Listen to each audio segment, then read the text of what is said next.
lagi Mbak, sini Mbak, kiri. Iya, langsung kiri Mbak.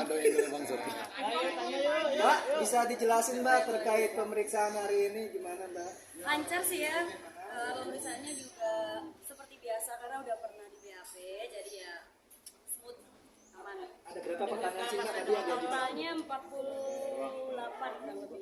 Itu seputar apa aja Mbak? Seputar peran saya yang ada di film Kerama Lengkap. Jelasin nggak Mbak, mungkin perannya seperti apa di film tersebut? Oke, jadi begini teman-teman. Udah pada nonton filmnya belum? Pasti ada yang lihat cuplikan saya pakai mukena kan? Ya, nah itu kan juga saya ngambil kerjaan film itu kan karena memang saya pikir, bukan saya pikir ya, skenario yang diberikan kepada Siska saat itu memang berbentuk film religi. Jadi dan kita syutingnya juga di bulan Ramadan dan juga keluar filmnya itu pas Lebaran. Dan film religinya, skenarionya adalah sinopsisnya itu seorang PSK atau pelacur yang bertobat di bulan Ramadan. Jadi kenapa saya ngambil film itu? Karena saya pikir mungkin ada image yang akan saya rubah sedikit dengan saya berperan di film tersebut. Jadi ya udah diambil aja. Tapi ternyata setelah proses syuting itu selesai dan filmnya itu ditayangkan, tapi tidak melalui para talent gitu loh. Padahal di perjanjian kita para talent itu ada kalau misalnya sebelum ditayangkan itu minta persetujuan para talent dulu, ada yang boleh ditayangkan atau enggak gitu. Jadi tetap adanya persetujuan, tapi dari pihak PH-nya sendiri tidak ada kayak ngomong ini boleh ditayangin, ini perlu diedit atau tidak gitu. Mbak, berarti filmnya ada skenario Mbak? Kalau ada bukan skenario, lebih ke skrip. Ada. Tadi kebetulan Siska bawa barang buktinya itu berupa skrip dan surat perjanjian saya antar pihak. Berarti nggak semua pemain dikasih skrip juga, soalnya ada yang nggak. Saya tidak tahu untuk judul film-film lain di kelas bintang ya, tapi untuk Rama Tunggak saya bisa jamin dan pastikan semua peran, semua talent dikasih skrip.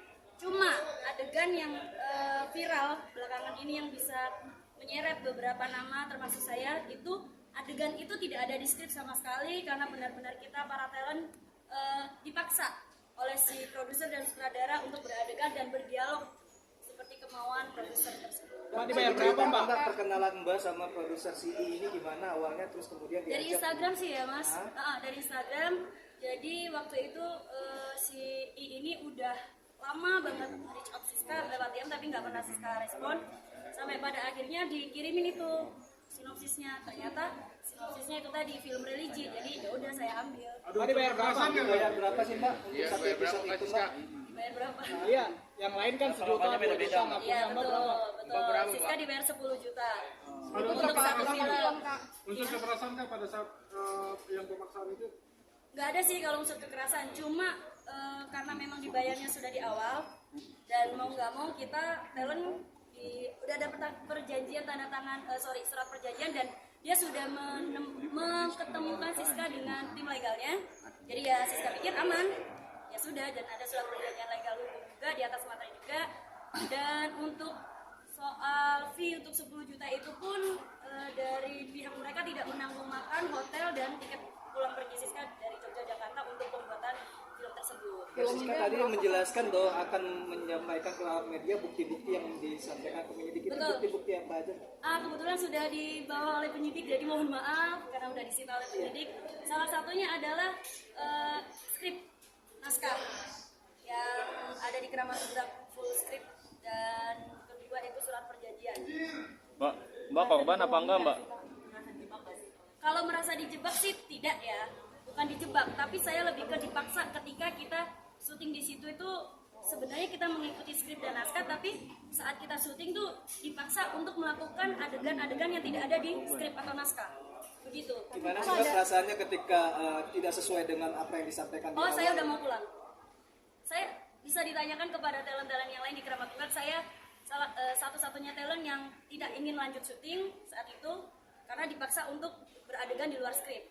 Tapi karena di surat perjanjian dia menyebutkan bahwasanya ketika ada tuntutan hukum nantinya pihak kedua yaitu saya sebagai talent tidak ikut bertanggung jawab. Jadi tanggung jawab penuh ditanggung oleh pihak pertama, makanya saya percayakan kepada mereka karena yaitu tadi saya diketemukan oleh tim legal atau kuasa hukum dari PH tersebut. Oh, Mbak. berarti Mbak ini ada kontraknya ya? Bukan kontrak, hanya surat perjanjian selama proses syuting dan 3 hari itu. Mbak, penegasan Adegan yang Mbak, di Mbak. luar skrip itu apa kak? Adegan yang di luar skrip itu? Pura-pura saja tidak tahu. Coba tebak. Berarti Apa? Apa? Mbak, Syutingnya di mana Mbak? Di Serengseng tahun berapa? Syutingnya Serengseng kemana ya mas? Di mana Mbak? Jakarta Selatan. Enggak, saya ingetnya di Pasar Minggu soalnya. Mbak, penegasan Mbak, berarti Mbak korban apa enggak ya? Kenapa mas? Berarti Mbak ini korban atau enggak? Merasa menjadi korban. Saya hanya merasa dieksploitasi karena gini, setelah adanya film Keramat Tunggak 1, mereka masih menghubungi saya dan memaksa saya untuk bikin film Keramat Tunggak Part 2. Tapi saya tidak mau karena hasil dari Keramat Tunggak 1 aja sudah membuat saya merasa terancam gitu loh, karena saya sudah pernah menjalani kasus hukum pornografi, jadi mau nggak mau saya harus lebih berhati-hati untuk menerima pekerjaan selanjutnya, betul.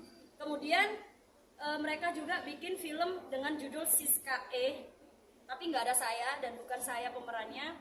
Itu sudah jelas bahwasanya mereka hanya ingin mengeksploitasi nama Siska E. Begitu. Mbak, tapi Mbak tahu bahwa film itu akan di-upload di website mereka atau gimana? Tahunya film itu Taunya setelah viral di Twitter malah. dia bilangnya film itu akan ditayangkan di mana? Ya memang dia bilang di website seperti Netflix, udah gitu aja. Mbak, berarti bisa dikatakan sebelum film ini tayang, Mbak nggak nonton hasil akhirnya. Tidak, padahal dalam surat perjanjian ada perjanjian kita harus kayak apa ya namanya review ya, screening kayak sama talent gitu loh. Tapi ternyata enggak, tiba-tiba dimunculin ya udah. Tapi alasan awal untuk kemarin nggak gubris DM pertama kali ini itu kenapa tuh? Karena aku tahu dia dari profil Instagramnya aja poster-poster filmnya sudah banyak talent-talent yang mungkin bisa dibilang kategori talent dewasa ya, dengan talent seksi-seksi gitu. Tapi ternyata setelah dia menawarkan sinopsis dan skenario, sinopsis singkat ceritanya film itu karena religi, jadi aku terima gitu teman-teman.